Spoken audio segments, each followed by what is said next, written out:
Hello, everyone, and welcome to the sixth Agda Problem Solving Session of the HoTTEST Summer School. So today we have something pretty exciting planned. We are going to do an encode-decode proof, and we're also going to talk about dependent eliminators for some fairly fancy inductive types. So what we have as our base ingredients is this type, which is the type of figure eights. I've changed all of the notation. So the figure eight is also known as the wedge of two circles. And what it looks like is two circles wedged together, joined at a point. And as far as the type is concerned, there is a point and there are two loops at the point. We postulate an elimination principle, a dependent elimination principle, which says that for any other type, if you want to construct a function mapping out of the figure eight into that type, you have to specify where point goes. And then you have to specify two dependent loops in the image over L1 and L2. So what this means is that over every point X, we have a certain type.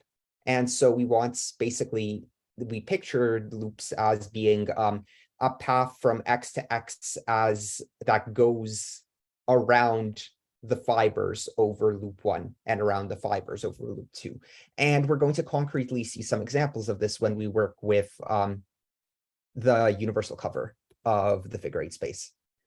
Then there's a propositional computation law, which we're going to make into a rewrite rule. So it's going to be a definitional computation law that if you apply the eliminator onto point, you get X. And there are going to be two propositional computation laws concerning this version of dependent application, which given a dependent function, it produces a path over. So the first thing that we want to do is we want to write down a recursion principle for figure eight, given the full dependent elimination principle. And if we're going to do so, then we're going to use the eliminator, and we have to give a motive for the eliminator. And the motive is just going to be constants. At every point, the fiber over that point alpha in F2 is going to be X. Then we want to say, where should point get sent? Well, we want to send point to X. That would be desirable. And then we need to provide two path overs.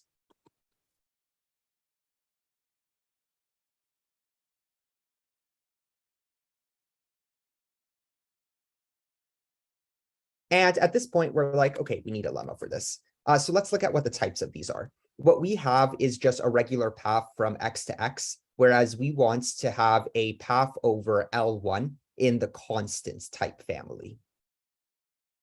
But in the constant type family, sort of, you're traveling along the same fiber, so that should just be the same as a path in X from X to X. And so we want to stipulate a lemma that says exactly that. And this lemma I'll call path to path P.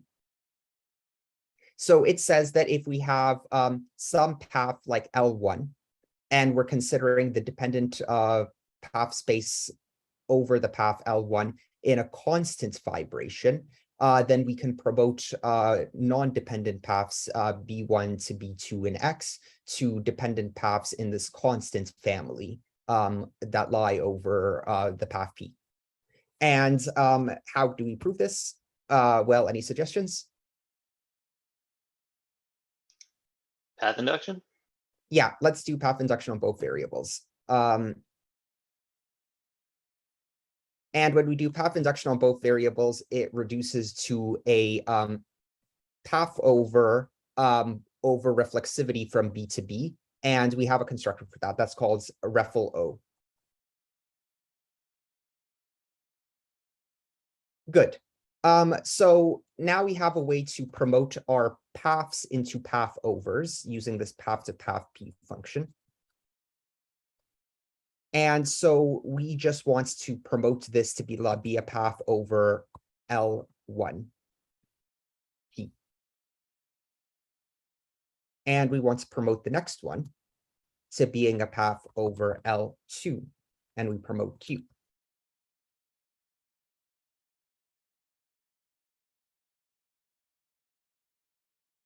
And so that lets me produce this non-dependent eliminator from the dependent eliminator. But of course, the interesting thing is that we want to verify some properties of it. Well, here we're using figure 8 elimination. And so that has a definitional computation rule on the base point.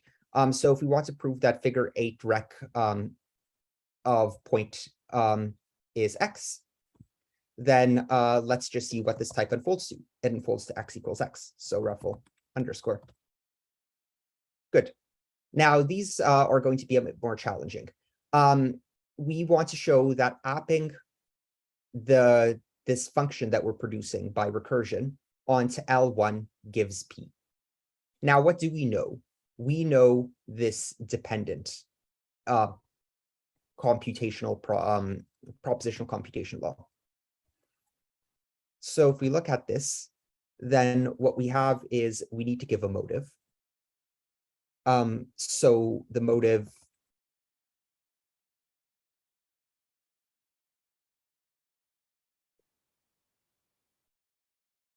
is going to be constant. Then we need to give all of the ingredients, x, and then the other two ingredients that we've thrown into it are these ones.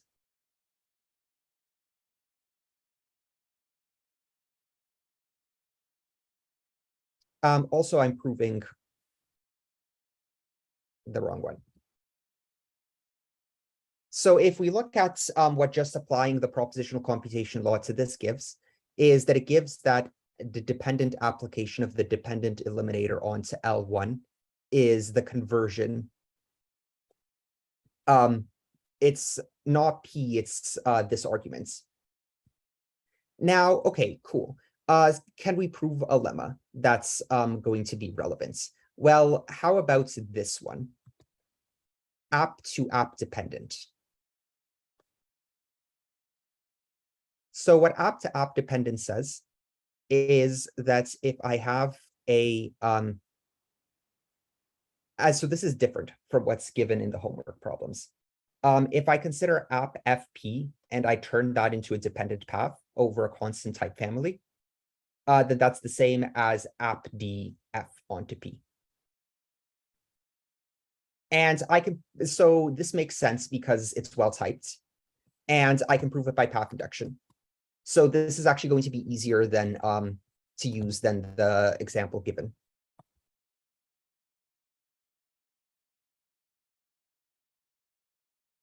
And so at the end, I have this dependent application here. And so what I can do is I can concatenate this with something. And what does this one take as arguments? It takes a path and it takes a function. So the path that it's going to take is L1. And the function that it's going to take is called figure 8 rec with these arguments.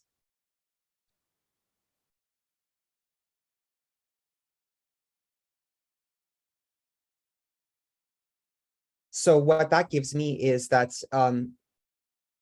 look, we want to show this equality.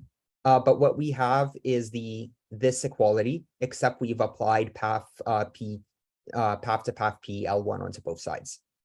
So we want to get rid of that. So let's define an inverse function, first of all.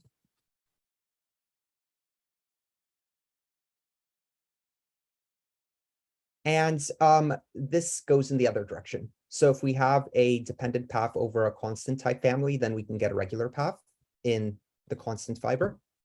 And we do this by smashing path induction again twice.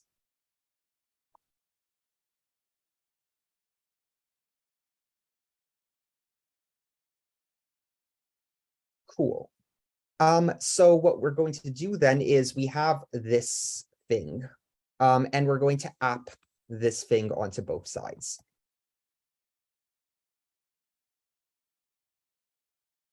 And the argument is going to be L1.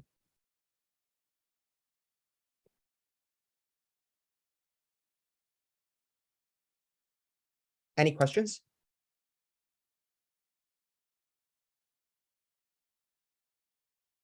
So that gives me path p to path and path to path p on both sides. Now I'd like to show that there's a way to reduce that. And I'm going to call this path eta principle.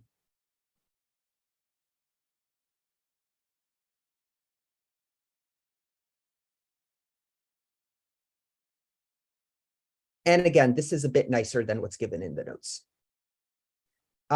So what I want to show is that if I path to path p, and then path p to path, taking a path over, say, p is L1, then it's the same as giving the original path. And how do we prove this? We mash path induction again.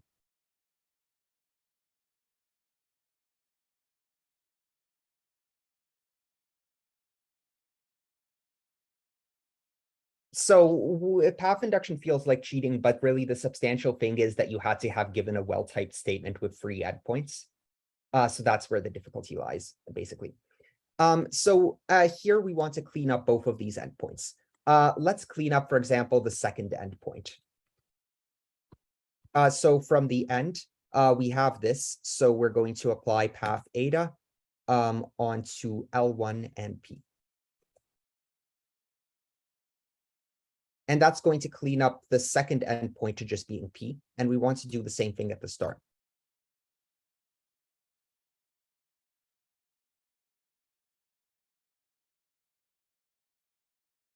So it's going to be path eta L1 and then a not so nice expression. And we want to invert this.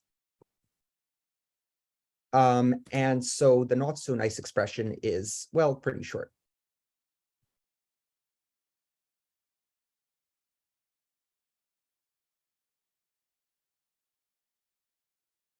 Still.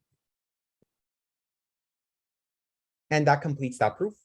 And in general, we are going to also want to use this same principle for the path L2. So what I'm just going to go is I'm going to change all of these L1s to L2s.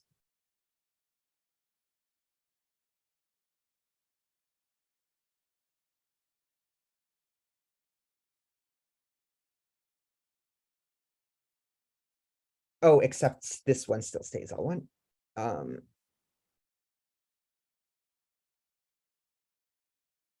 Oh, and then the P changes to a Q.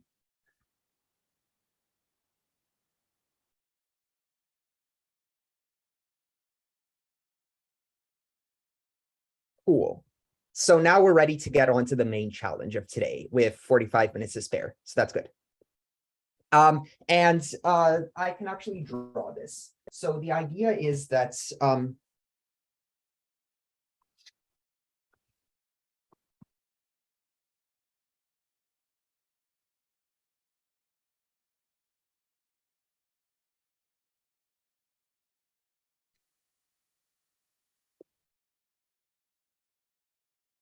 one second.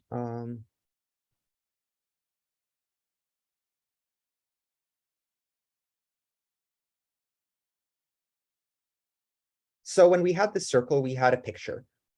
We sort of had the integers.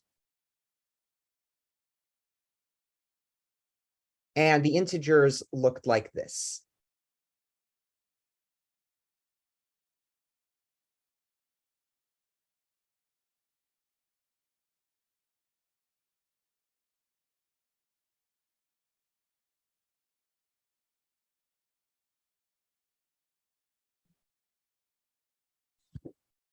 Now, we general considered, for example, an encoding over the circle. So what we did is we basically took all of the integers and then we lined them up horizontally.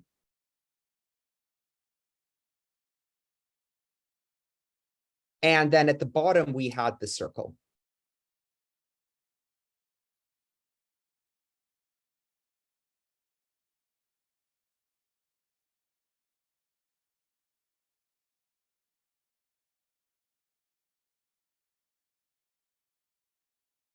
And then we constructed a total space such that going around the loop acted by adding 1 to the number.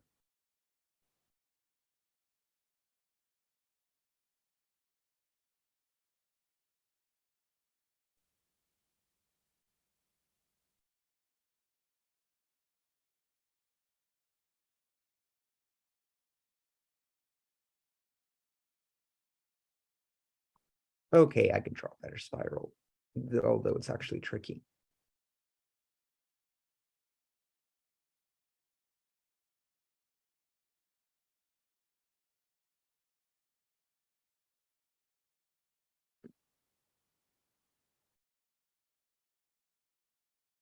This is a bit of a weird way to draw a spiral. I guess there has to be one self-intersection point, but it's weird that it's a bit asymmetrical as to where that intersection point lands. Now, okay, so that is the integers. There is a different thing. And so basically then continuing this, we sort of added a line segment between every single integer, and we got an infinite line. But it was a specific fibration over the infinite line over the circle where every single fiber was the integers. For F2, the picture is this. You are going to start off with a point, which is going to sort of be the identity. And then there's going to be a point like A. And then there's going to be a point like A inverse. And then a point B and a point B inverse. And then it's going to be very fractally. So then there's going to be a point here, here, and here, here, here, and here, here, here, and here. The point is that sort of, you can imagine, I'm going to connect these points in a second.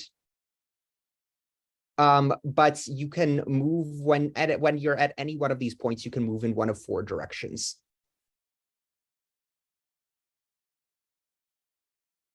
And sort of what the free group represents is all possible letter combinations of A and B and their inverses, where you can cancel letter with its inverse.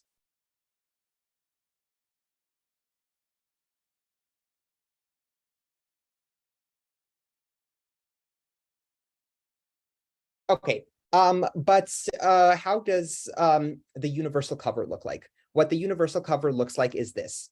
We're going to basically take a point, and then we're going to say that there's one outgoing edge, which is going to be labeled A, and one incoming edge, which is going to be labeled A. And then there's going to be one outgoing edge here that's going to be labeled B, and one incoming edge here that's going to be labeled B.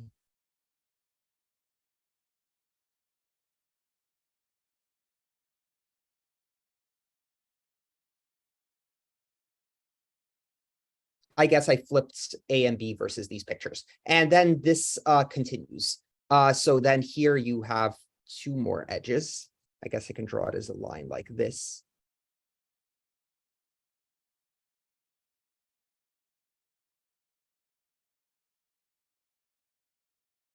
And here you have 2 more edges. And so now all of these points, basically, they've been connected with line segments. And then you can increase the level of detail on this.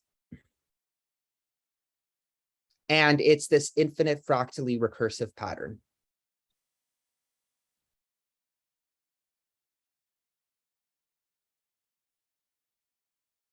And so this actually defines a covering of the circle. What's going to happen is that every single B edge is going to be mapped, of the F of the wedge of 2 circles. So for the wedge of 2 circles, we can label one of the loops as being A, or this is B, and the other loop as being A. And so if you think of basically where is every single point, which is the total space of some vibration, going to be mapped, well, these edges are going to be mapped to the circle, and the green edges are going to be mapped to the other circle, right?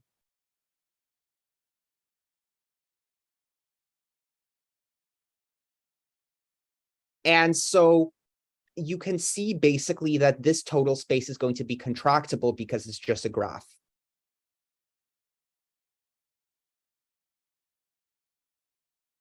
And that's going to be useful in classifying what's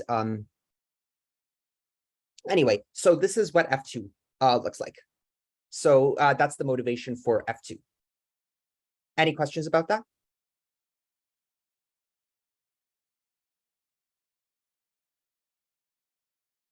So then what is F2 going to be? We're going to assume that F2 is some type. We're going to assume that there's an identity element in F2. And we're going to assume that there are two automorphisms, shift 1 and shift 2 of F2. And what those automorphisms are supposed to represent is multiplying by A and multiplying by B. So you can sort of imagine taking this tree and translating it up to here, and then you still get the same tree. Then there is a recursion principle, which says in order to map into any other type, you need to specify a point and two automorphisms of the type. And there are computation laws for shift 1 and shift 2. And the way that the computation laws for shift work are that if you sort of to F2 rec on, well, it's an equivalence, so it has a forward map, then that's equal to forward the resulting equivalence here. And then there's a uniqueness principle. And then there's also set truncation idea that we're assuming.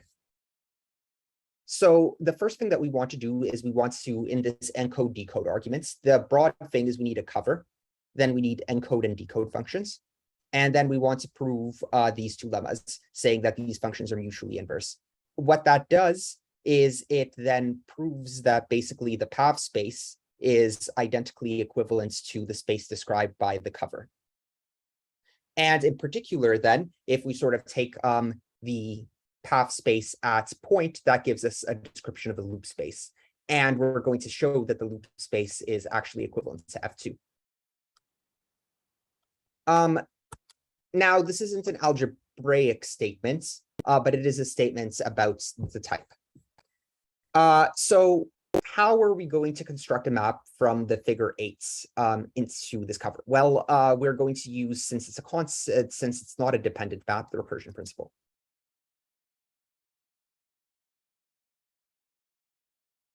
The loop space is, yes, the loop space is defined to be the type point equals point for the loop space at point.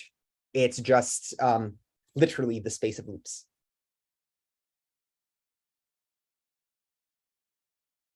Cool.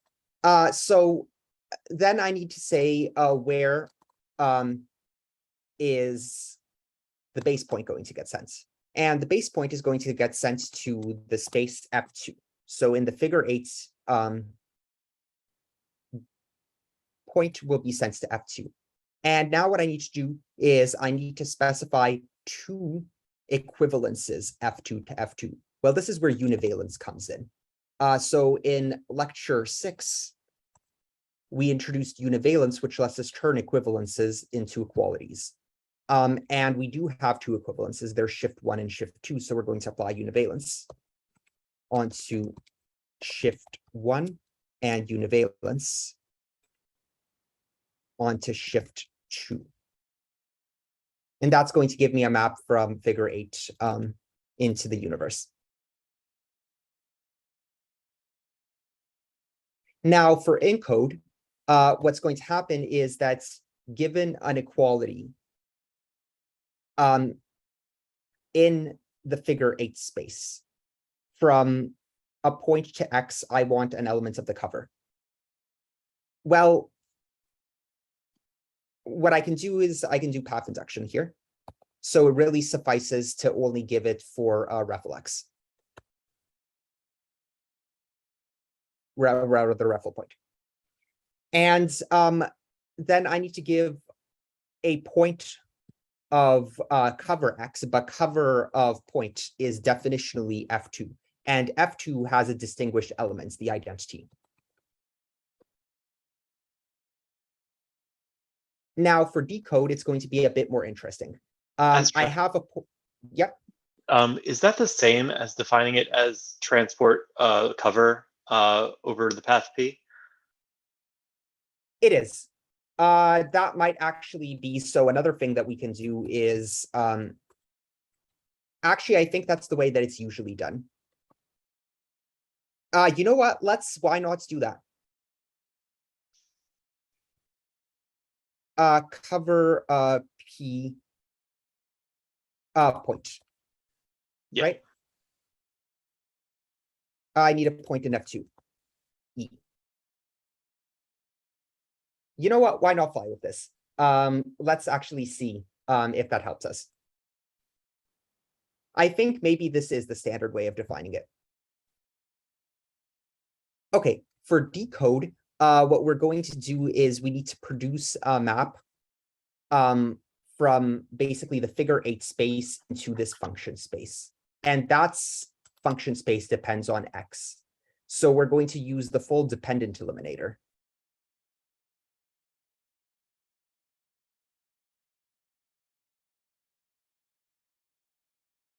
And then I need to give a motive because I'm giving the full dependent eliminator, and the motive is helpful.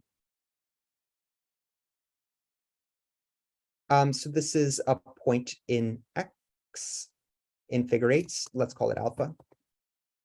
And then the statement is that for every alpha, I want to construct a function from cover alpha to point is equal to alpha.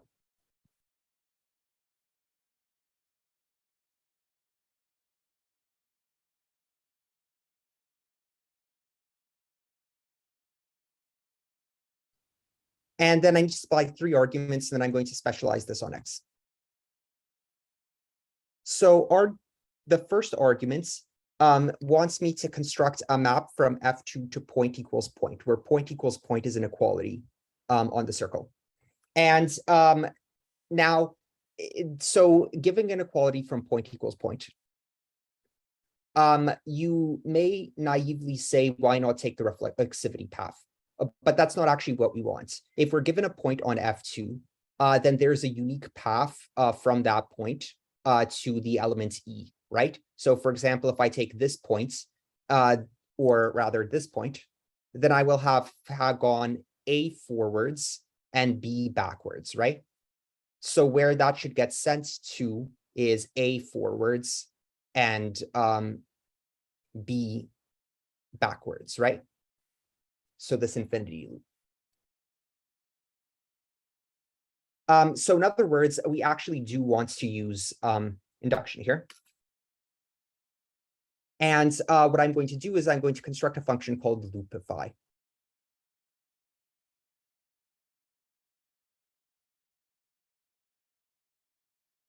And loopify is going to be an eliminator from F2 to point. It's not a dependent function, so I'm going to use the recursion principle.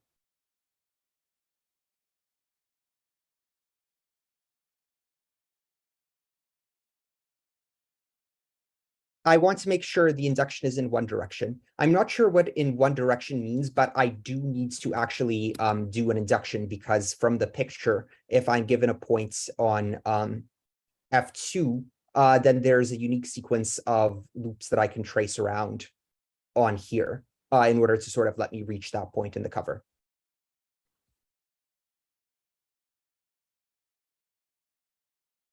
So where is basically base going to get sent? Well, the base point is going to get sent to reference point.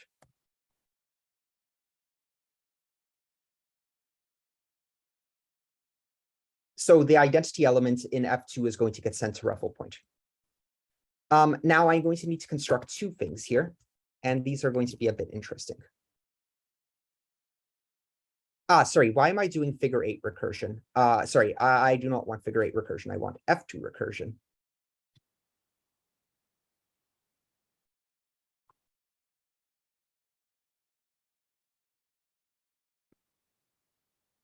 And now what I need to do is I need to specify automorphisms of the loop space point equals point to point equals point. And if I think about this, in the notes, they prove this, but I'm going to prove it in a different way. There are 2 ways to prove this. So that says that if you have an identification of Y with Z, a fixed identification of Y with Z, then there's an equivalence from paths from X to Y and paths from X to Z. Now, one way to prove this is by path induction. If you path induct, then you're required to prove an equivalence between the same type. But instead of doing path induction like in the notes, I actually want to give an equivalence, which is going to be concatenating with Q. Concatenating with P on the rights. And then I'm going to give an explicit inverse, and then showing that their inverses is just a matter of a bit of path algebra, right? So this gives me an equivalence. And the idea is that if this is a loop, then this says that the equivalence, its forward direction, is multiplying on the right by the loop. And so if I have here, I want to construct an equivalence from point to point to point to point, I'm going to consider multiplying on the right by L1. And then here, I'm going to consider multiplying on the right by L2.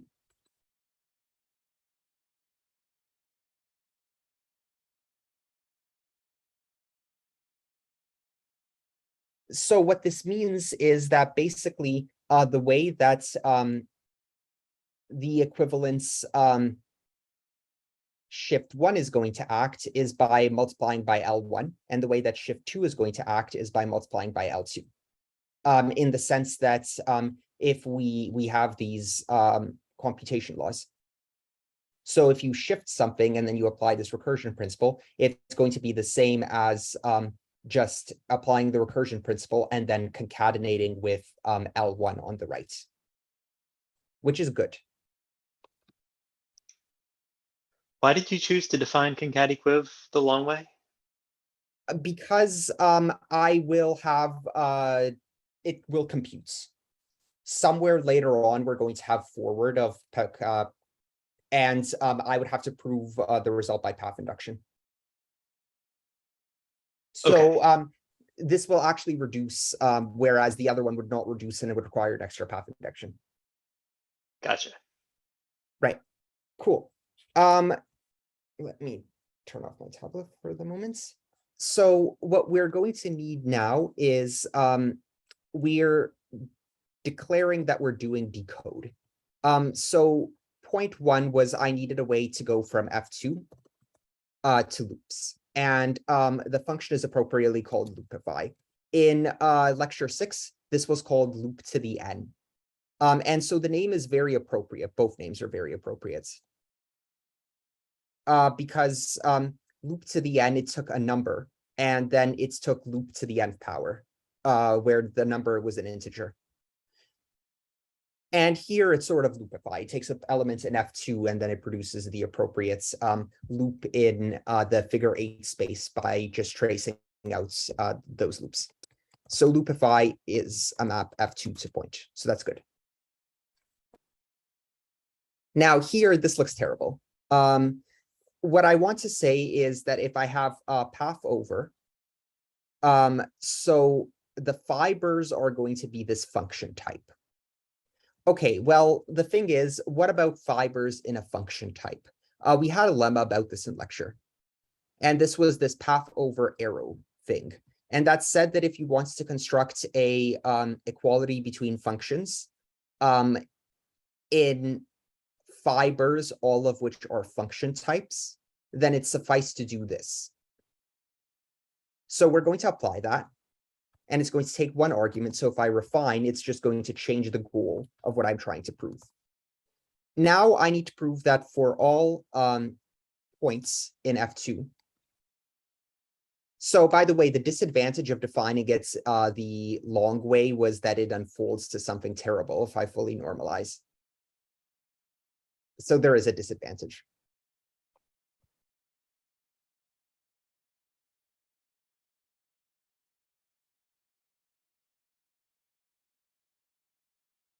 Yeah, trade-offs. Now, what I want to show is that I have path over in point equals z, but we also have another characterization of that from lectures. And that's this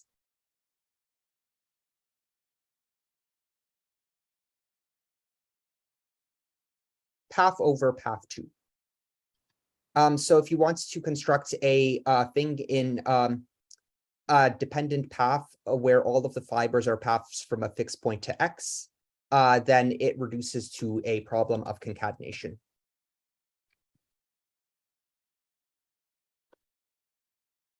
And let's see what the goal reduces to now. It says loopify alpha dot L1 is loopify transport in the cover of Z L1 alpha. And for this, we're just going to make this a lemma.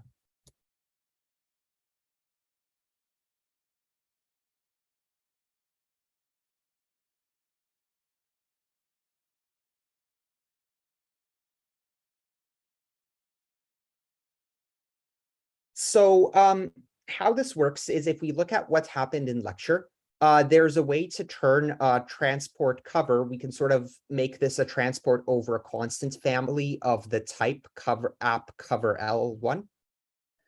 That's the trick that's used in lecture. And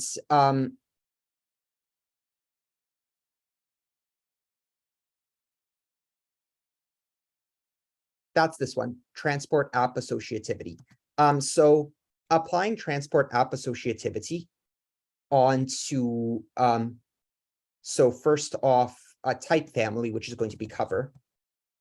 And then second off, a path L1, and then just implicitly saying the point alpha, which is an implicit argument for some reason. What that's going to do is it's going to produce an equality from transport cover alpha. And here I'm going to start an equational reasoning proof.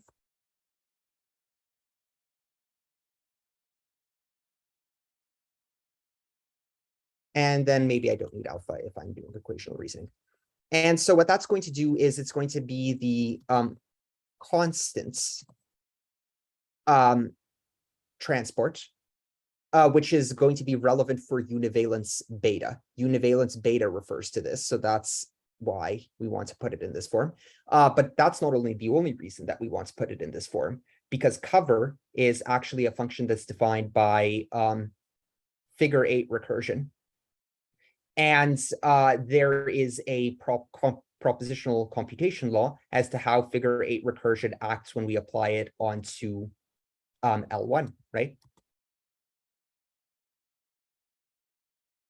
So what I'm going to do is I'm going to do equiv, and then I'm going to reduce that. So I can do app GL phi, and then I can just write the ambient context. And the ambient context looks like transport in a constant family over this path phi.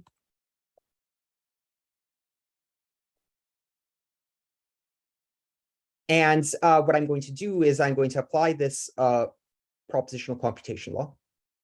And the propositional computation law takes all of the parameters.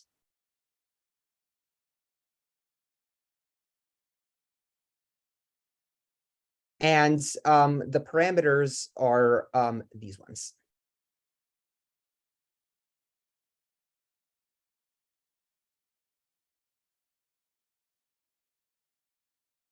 Does this fit on one line? It does not. The line break is necessary. And so what that gives me is transport over the constant family over univalence. And that is where univalence beta, the computation law for univalence, comes in. So for UA beta, I need to give the equivalence, which is shift 1. And then sort of everything else is implicit. And so what that's going to give me is forward shift alpha. And sort of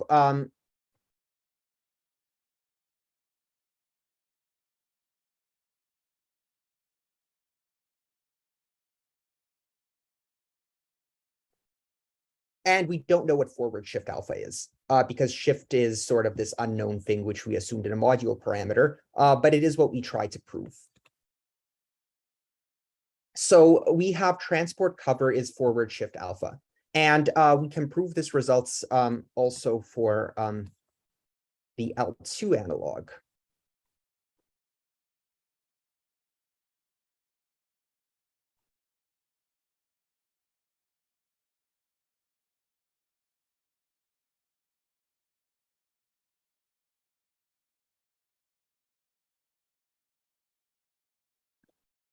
Bam.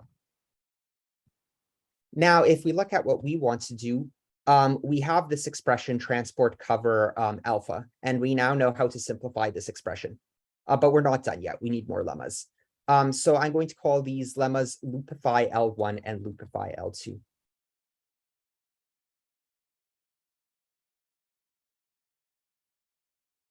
By the way, isn't the formatting of my code a bit nicer than Dan's? If you look at lecture 6, there aren't lambdas, and there's just a bunch of texts. And then this, and then this, and then this. What is this? Whereas here, it does fit on one line, and there's some nice equational reasoning. So I think that's a plus. Okay.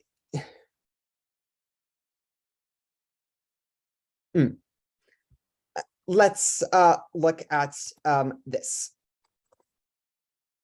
So we have loopify, transport, cover this. So what we can do is we can immediately reduce that.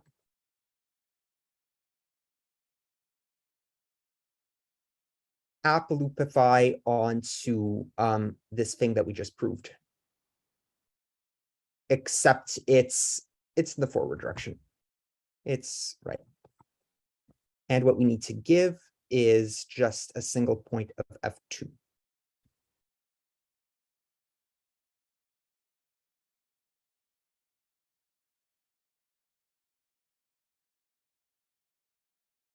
And so what that's going to give me is loopify of forward this. But if we remember, loopify is defined by F2 recursion.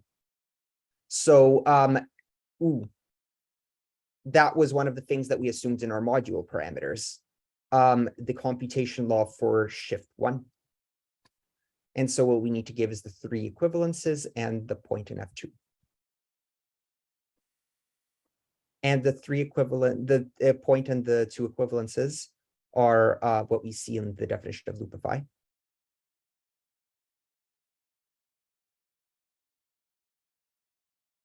Right, of course, it's not type checking. And then the point is this, because I just didn't finish writing it. Oh, and look at that. That's nice. So it's going to be forward of concat equiv.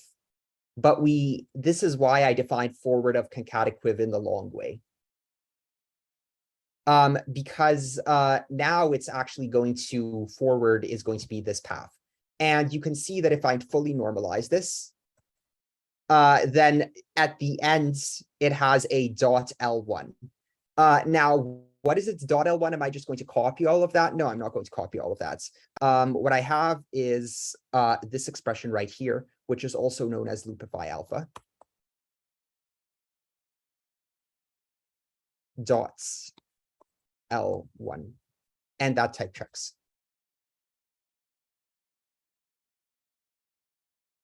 And then an analogous results for L2.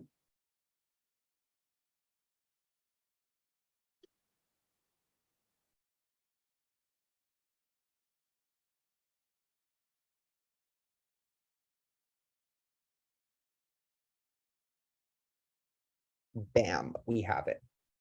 Okay, so let's see what we need to do here. We need to do loopify alpha dot L1, which is sort of the opposite direction that I have here. So I'm going to invert this. But you can see sort of that this was the natural direction to prove because I didn't have to invert anything here. So I'm only going to have to invert once instead of twice.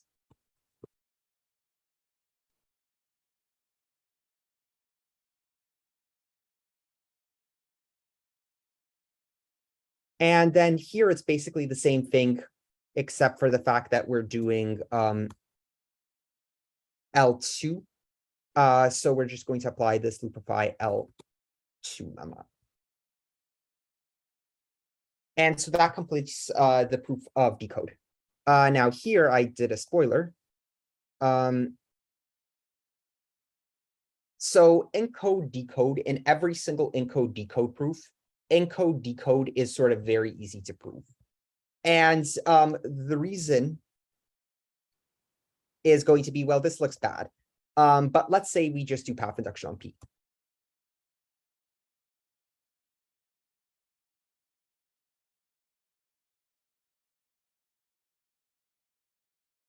Then what it turns into is asking us to prove that decode of encode of REFL. But let's just think about what encode of REFL is. Encode is defined by path induction. Not by path induction, by transporting. But transport computes over reflexivity. So this is going to compute to just the identity. So the proof that we're required to show is that decode of E is equal to REFL. So I guess if I write that here,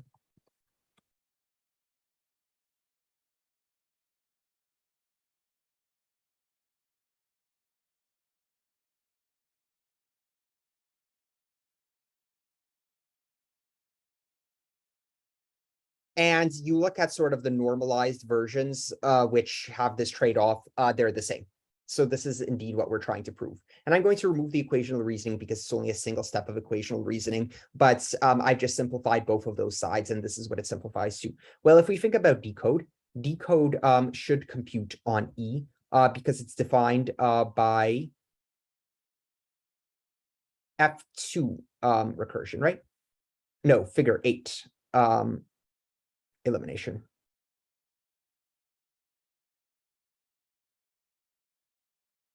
Yes. So what we're going to do is we're going to consider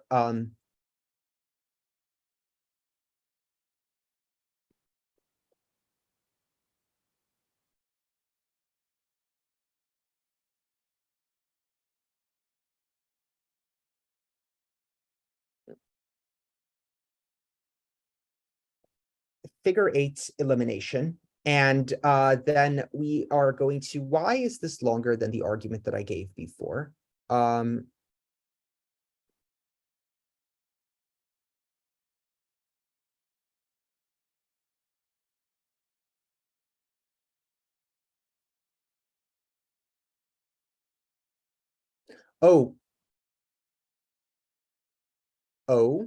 question mark.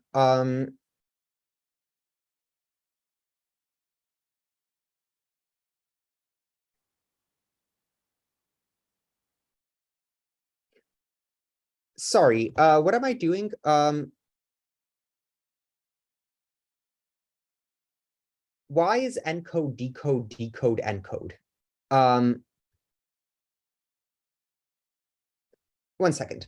So first off, these names are backwards, but whatever, let's ignore that these names are backwards. Let's just look at this.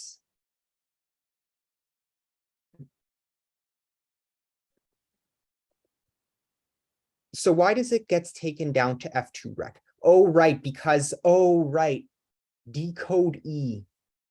We're applying decode onto E. And the thing is that at E, X is equal to base. So that's sort of the implicit thing. Sorry, X is equal to point.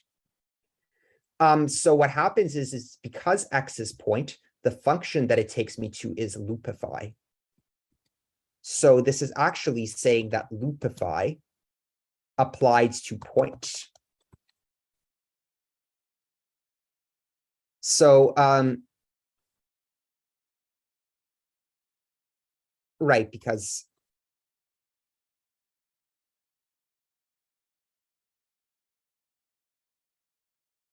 yes. And so if I look at the full normalization of this, they agree. So what I'm proving is loopify E. Okay, now how is loopify defined? That's the question. So loopify is defined by F2 recursion. And I want to show that it computes. So I'm going to do the F2 recursion computation law for E, which is not definitional, it's propositional. And I need to give the 3 arguments to this law, which are the arguments that happen in the definition of loopify.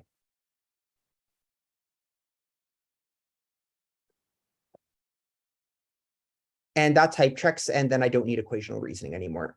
It might be sort of helpful in the readability of the proof, but that's what the type checking says.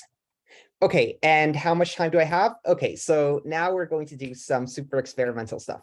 I have not finished this proof, and we need to do decode encode, and this is the tricky direction. So encode decode is always basically pretty direct by path induction, but my solution, I can post it. Also, this is decode encode. I guess you do encode first and then you do decode. So I guess this makes sense. Okay, so let's try and do this. So decode is defined, we want to produce a path in this function space.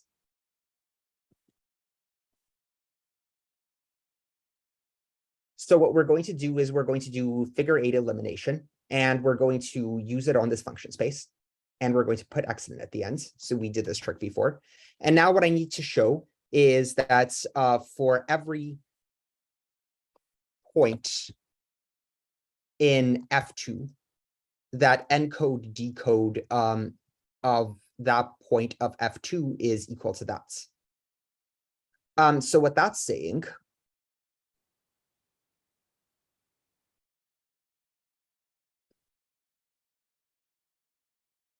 is basically this.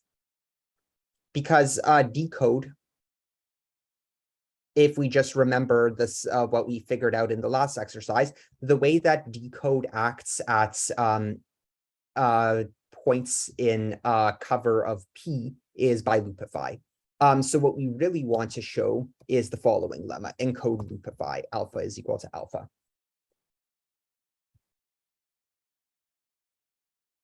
And this is sort of a terrible big thing, except for now it's transport over this.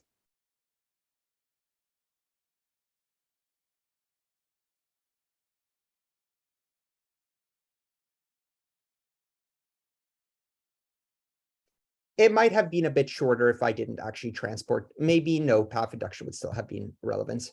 So let's see. The idea is that I'm using loopify on alpha. And loopify is some function. What I have is this uniqueness principle, which tells me that if I have a function defined from F2 as this expression is, and I can show some things about it, then I have that it's equal to the function that's defined by recursion. So what I'm going to do is I'm going to consider the function from F2 to F2 given by the identity. Or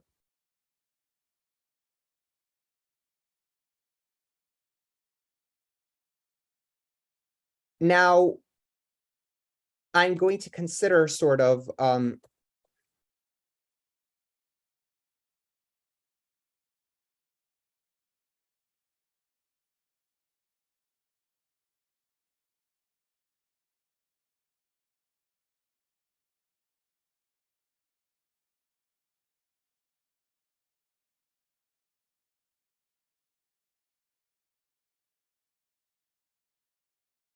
I'm thinking is the thing, because I did this proof up to this point, and now I need to figure out the rest. Although it's 56 minutes. So I am going to probably not be able to figure this out in 4 minutes. But I will post my solutions. But anyway, what did we learn? We did learn a lot already. Here we're going to use the uniqueness principle in a clever way. And if we sort of look at lecture 6 notes, that was also what happens in this very last proof, which is arguably the hardest direction of the proof. There was a function zrec unique, and I guess we could copy the form of this proof, and that might make it easier. I'll work this out, although I won't work it out until 9 p.m. because I have an ODEs lecture that I need to prepare for. That's I'm giving from 6 to 9. And so that's going to be a bunch of work. But we saw the basic structure of an encode decode proof, and we saw how we can sort of use these induction and recursion principles to define. Encode was sort of easy. Encode is always easy to define. In every single encode decode proof, it's a map from a path space into the cover. So you just do path induction and you provide the most obvious elements of the cover, really the only one that you have access to usually. For decode, on the other hand, we actually needed to do a lot. we needed to come up first with this loopify function, and then we needed to prove some lemmas about it in order to make it make sense. Encode decode is always short, and then decode encode is longer. But hopefully that was helpful. And I like my notation here.